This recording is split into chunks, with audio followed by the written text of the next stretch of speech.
C'est au son des tambours que Kinshasa Kids s'annonce dans la ville de son tournage. Les écolières de ce lycée n'ont pour la plupart jamais été au cinéma. Le réalisateur belge Marc-Henri Weinberg leur projette aujourd'hui un film sur les enfants de leur propre ville. Et je suis arrivé dans ce film, cette ville hallucinante, quoi, de la pollution, des embouteillages, du bruit, de la violence, et en même temps une énergie incroyable, de la tchatche, de l'humour, les gens qui rigolent, les gens qui malgré cette terrible pauvreté ont envie de faire des choses, de s'en sortir.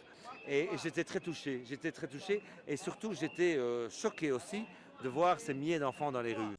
Kinshasa Kids raconte l'histoire fictive de 8 de ces enfants abandonnés, décidés de s'en sortir par la musique. Le film aborde sans détour le quotidien de cette enfance bafouée, fruit de la pauvreté, de l'éclatement des familles et de l'exode rural. Il dénonce aussi l'action de certains soi-disant prophètes des églises du réveil, souvent promptes à accuser des enfants de sorcellerie, un sujet qui touche les élèves. J'ai suivi le film. J'ai eu pitié des enfants qui sont rejetés dans la rue à cause de leurs parents qui leur est taxé directement de sorciers. Ville de 10 millions d'habitants, Kinshasa ne compte aucune salle d'obscur. Les acteurs ont été recrutés dans la rue et jouent leur propre rôle. Âgés de 12 ans en moyenne lors du tournage, ils ont environ 17 ans aujourd'hui. Pour la plupart d'entre eux, le film a bouleversé leur destin.